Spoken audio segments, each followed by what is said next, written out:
Machem Nasev Nasliar, P. Amoudbet, en bas de la page. Donc la Mishnah nous avait dit En Mevino, Betas Valim, Lo Betas Shlachim, Lo Machem Ezra Benem. Donc on n'amènera pas l'huile à partir d'olives qui ont poussé, Betas Valim, Betas Shlachim, donc c'est des terres qui ont besoin d'être engrainées ou qui ont besoin d'être arrosées davantage, ça veut dire qu'ils ne se suffisent pas de l'eau de plus, ça veut dire que c'est d'accord.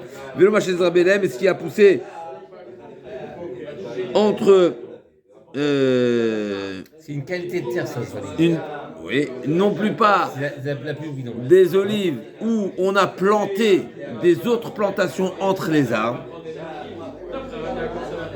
On n'amènera pas de l'olive à partir des olives, on n'amène pas de l'huile à partir des olives, d'oliviers où on a planté autre chose entre les oliviers. Vi mais vi. Non. Vi mais vi. Vi mais vi. Kacher, dans la Mishnah, Veimevi, Kacher. La Mishnah parle encore d'autre chose. Dans la Mishnah, Mishnah. En Mevin, dans la Mishnah, au milieu de la Mishnah.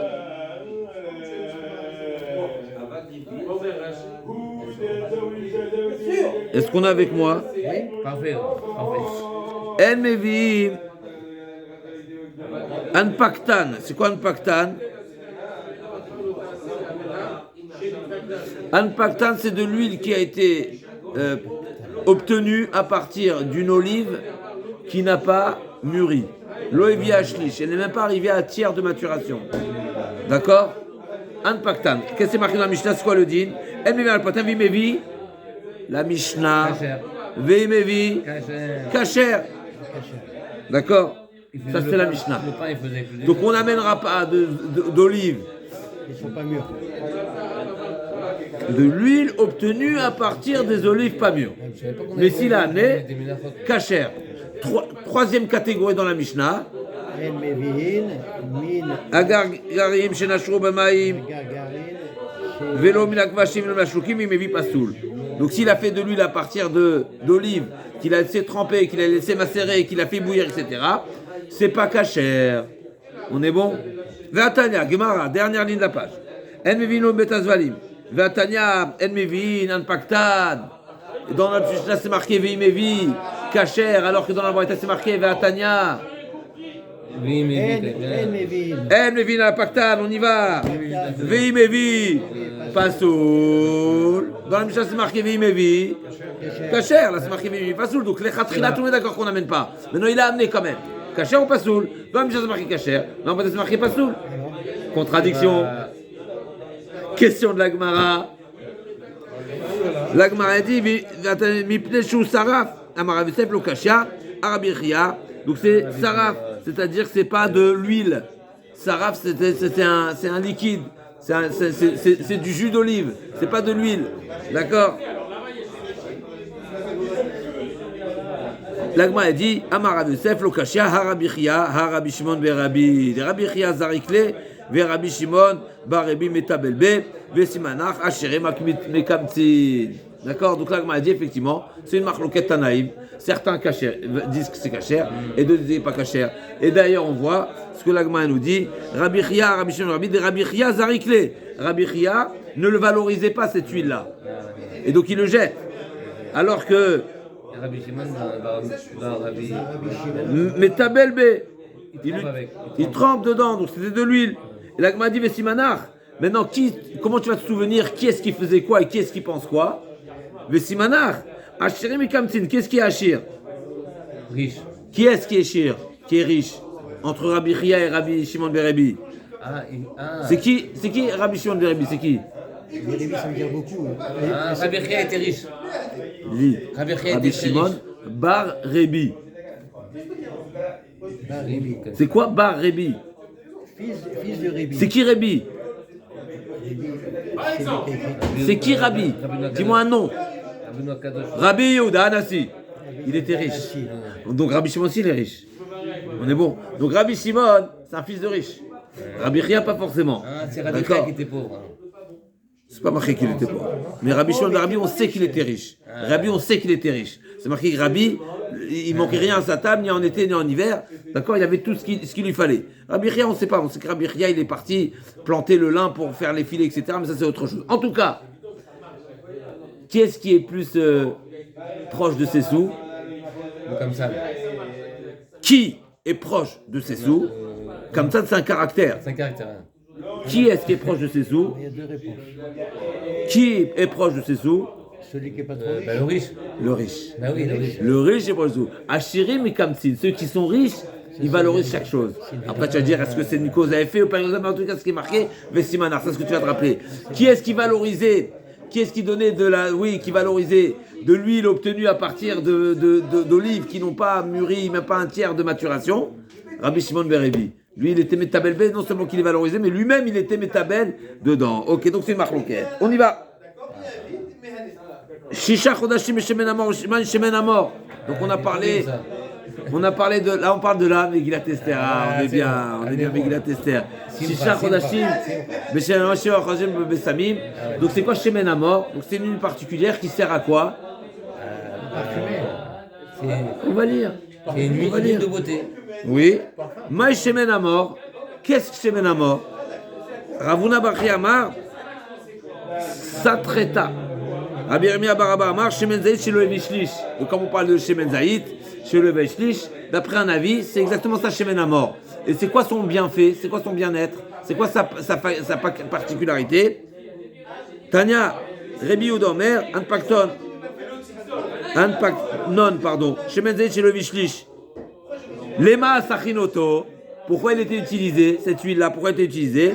Chez Mashir et Sear, ou Me'aden et Tabassar. C'est une huile qui est utilisée pour l'épilation et pour radoucir la peau. Donc c'est ça ce qu'il faisait, ce qui passait comme traitement. Les filles qui étaient, avant de passer chez Achashverosh pour être choisies, eh ben, elles passaient 6 mois chez Shishachodashim, d'accord? 6 mois de trucs de beauté, d'accord? On appelle ça aujourd'hui de soins de beauté. Tanoura Banan, Shemen Zaït, Kavouch, Chalouk, Charouille, Veshel Shmarim, Veshel Reara, Lo Yavim Evi, Pasoul. Donc de l'huile d'olive qui provient d'un Nirroa, comme on a dit dans la Mishnah, du Kavouch. Donc ça veut dire Kavouch, ça veut dire quoi Kavouch? Conquis. C'est-à-dire en fait, il était. Comment ça s'appelle? Comme des variantes. Raza, comment on dit ça?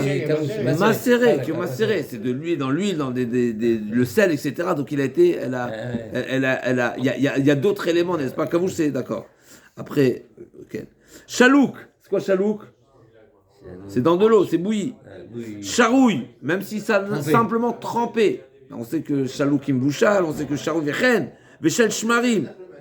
D'accord, de l'huile qui a été obtenue à partir des résidus. Je ne sais pas comment on appelle. C'est pas alors la lie c'est pour le raisin. Est-ce que pour l'olive on dit pareil? Je ne sais pas. Yacholiot, efrimot, mishmarim shel zaït, shel shemen zaït, ve shel re'ara. C'est de l'huile qui n'a pas une bonne odeur. Lo yavi, il ne l'amènera pas, ce ne sera pas pour les mlachot. Vimevi, pasoul. C'est pasoul. Ben Rabat, on va revenir à une même baya qui a été posée les L. Alors c'est intéressant, là c'est marqué Rabat, là-bas c'est marqué Rava. Alors est-ce que c'est dans les deux il faut modifier, mais en tous les cas, dans la baya Kodemet on a vu que c'était Rava. Là c'est marqué Rabat dans la Doumara. Ben Rabat, Igdishu Maouche Ilke, la même baya qu'on a vu pour les farines qui ne sont pas cachères ou pour les bois qui ne sont pas cachères quand ils sont véreux, etc. Qu'est-ce qui se passe s'il a sanctifié? Igdish Maou. C'est quoi la question? On sait que dans un korban qui est Baal Moum, celui qui sanctifie une bête qui est Baal Moum, Malkot, Razak ou Baruch, il prend des coups, il a transgressé un interdit de la Torah, donc il prend des coups. Baal Moum, est-ce qu'ici également on va appliquer la même règle, à savoir, et on va dire que tout ce qui est invalide au service, il est comparable à une bête qui a un défaut, et donc il est dans cette même transgression, et donc il est passible de coups ou pas? Tikou. Igdisho Maouchil qui a la Mishum Balmoum, qui vend des pasoul qui Balmoum Dame, O Dilma, En Balmoum et la bébé Matikou. Donc c'est une question qui est restée en baya. Et comme on a dit, Tosfot nous a soulevé cette remarque. Pourquoi il était intéressant à la Gemara de répéter cette question, a priori à 3 reprises. Aussi bien pour la farine, aussi bien pour l'huile maintenant et également pour le bois. D'accord? Donc, c'est une même question. Finalement, on sait que la Torah n'a parlé de Baal pour les bêtes. Donc, on est en train de se poser la question, est-ce qu'on va élargir et appliquer la même règle ou pas? Donc, c'est une même question. Shlosha zetimem. On avait fait cette belle Mishnah là dans les Mishnayot, n'est-ce pas, de l'année dernière, dans la Mishnah de Menachot. Il y a 9 types d'huile. 9 types d'huile. On est bon? On a commencé à le mentionner hier. Il y a 9 types d'huile, c'est simple. Il y a 3 types d'olives et 3 types de procédés. Mais pour une Menachot, c'est une question. 9 types d'huile. Il y a 3 types d'olives et 3 types de procédés. 3 fois 3, 9. Vas-y, je t'écoute. On est dans à peu près Mechila. Donc ici, il y a une marloquette. On reprend. Ah, pour la menorah, reprend. C'est pour le haut du dollar. On reprend. Haut, parce que ceux qui sont du bas, ils sont fatigués. Qu'est-ce qu'il a dit, Laura? Ah, ouais.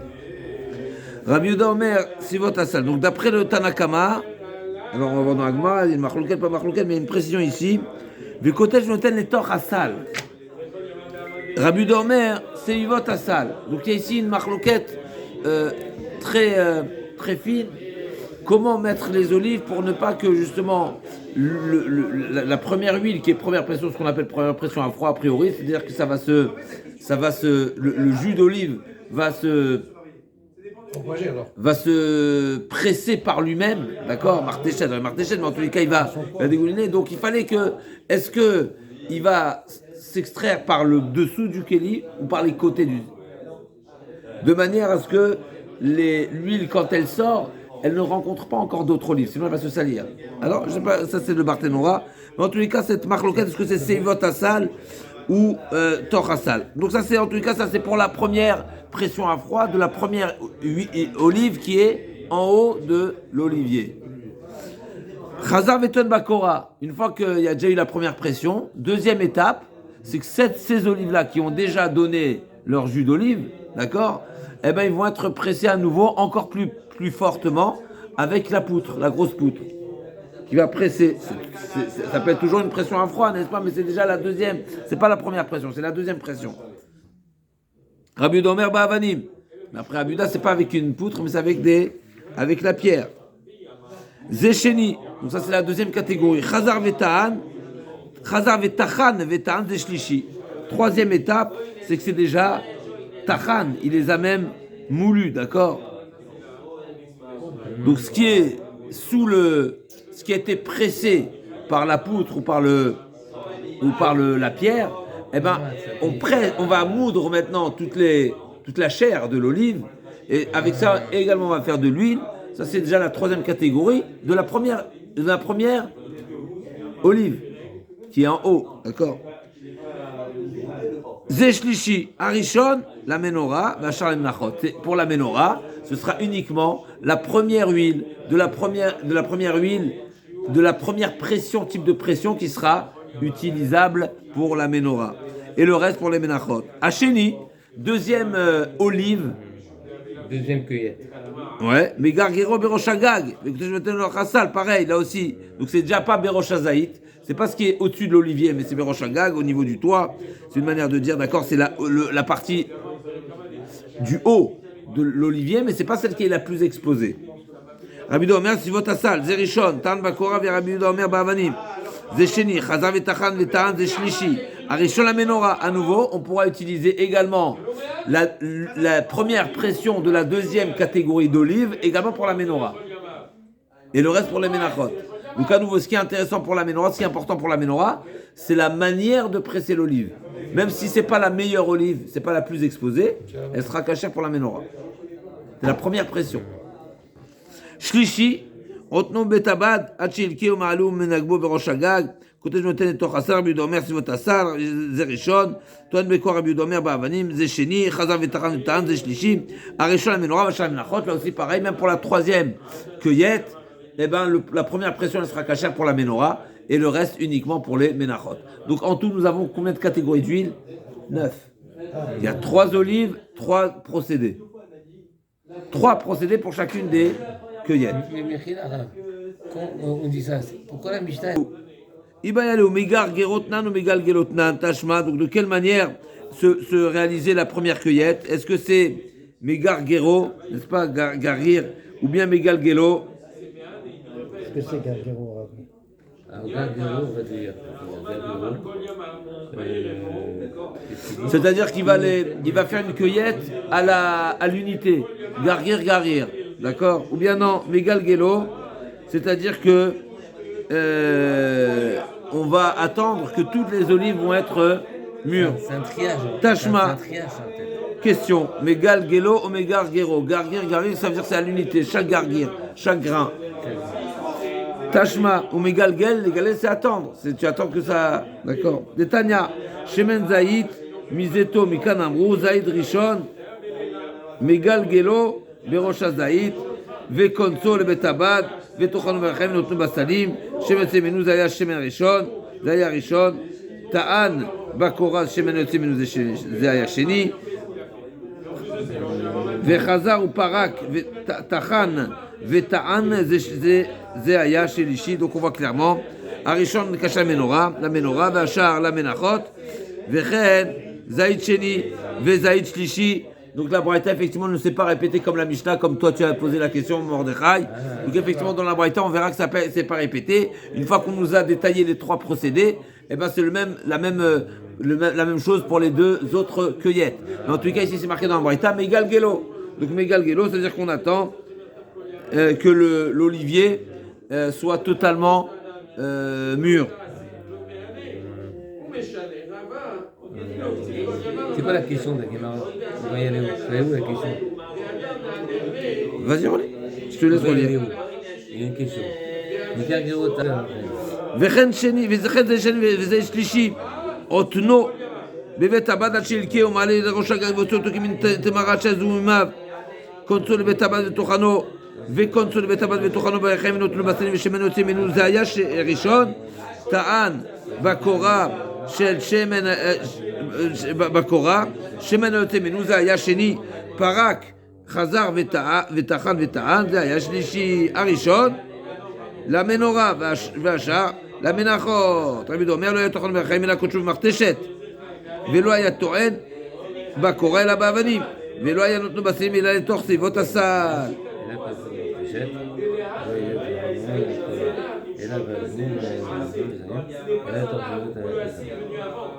Donc on a a priori, la Gemara elle a répondu que c'est intéressant parce que je vois pas comment on répond à partir d'une braïta. C'est intéressant, la Gemara elle a dit Megalgelo, Megargero. Donc dans notre Mishnah c'est marqué Megargero. Et la Mishnah elle met une braïta que Megalgelo. Et la Mishnah et la Gemara fait plus de place à la braïta qu'à la Mishnah. Mais c'est un petit peu intéressant. Il n'y a pas de réponse. Pourquoi dans la Braïta c'est marqué On continue dans la Braïta, a priori, il y a une incohérence. Pourquoi? Parce qu'on voit que Rabbi Yehuda, il a deux différences avec Tanakama. Un, est-ce que c'est moulu ou écrasé? Deuxièmement, est-ce que c'est kotesh? D'accord? Donc c'est marqué kotesh. C'est quoi kotesh? Kotesh, c'est pas tochen.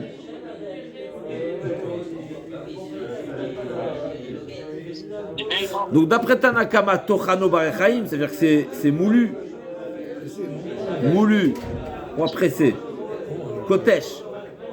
Tochen, pardon. Tochen, c'est quoi Tochen? Tochen, c'est moudre. Et Kotesh, c'est pressé. Donc d'après Tanakama, on moue. Alors que d'après Rabbi Yehuda, on ne moue pas. On est Kotesh. On fait de la pression. Donc d'un côté, et deuxième point de discussion, est-ce que c'est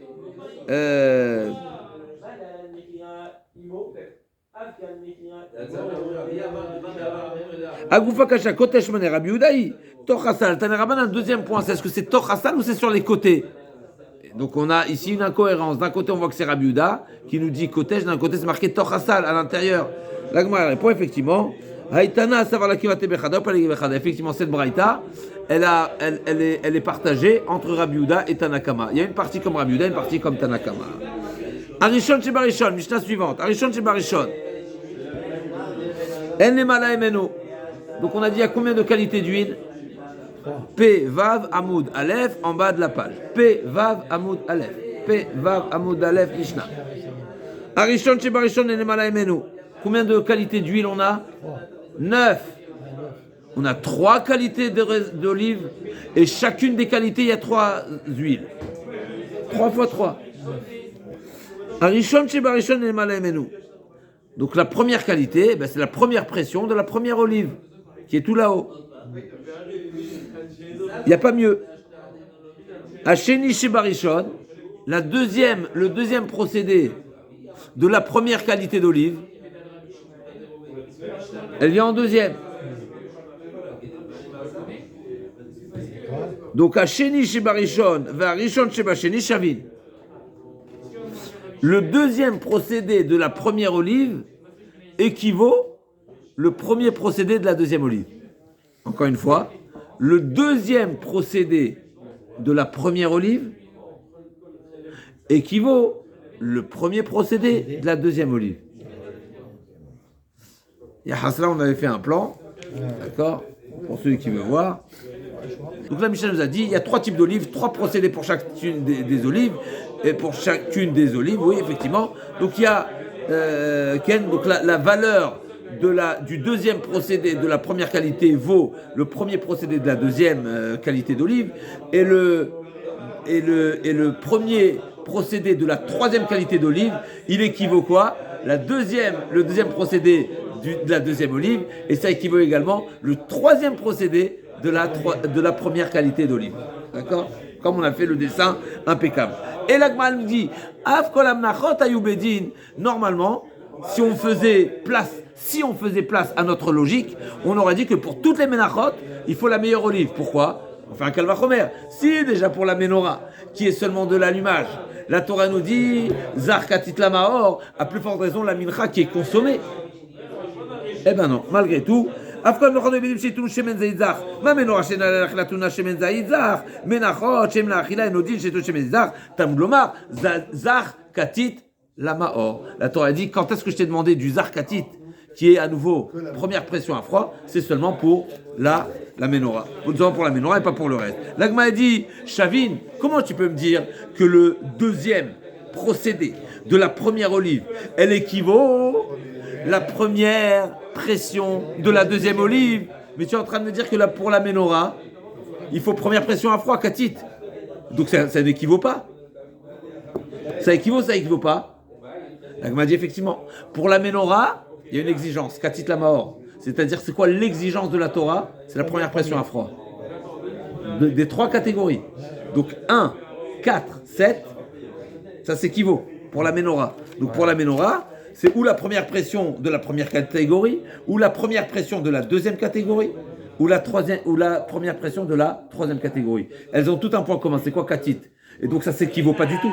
Mais par rapport au menachot, ça s'équivaut. C'est-à-dire, si dans le marché maintenant, tu as de la numéro 2 et de la numéro 4, ça s'équivaut. Tu as du 3, du 5, du 7, ça s'équivaut. Pour la mincha, pour la menachot. Pour la menorah, c'est 1 ou 4 ou 7 uniquement. Donc ça s'équivaut pas. Le 2 et le 4 ne s'équivaut pas pour la menorah. Mais pour la mincha, ça s'équivaut. Parce que pour la mincha, la Torah n'a pas exigé katit la maor. Donc Shavin va martash rishon, la menorah va char les menachot, amarav nachman leitzrak, ma Shavin les menachot. Donc on revient sur ça, Bezrat Hashem. Effectivement, c'est Shavin seulement par rapport à quand la Torah n'a pas exigé la première pression à froid, c'est la même qualité. Mais sinon, il manque la forme du procédé. Et donc ça n'équivaut pas. J'ai une question.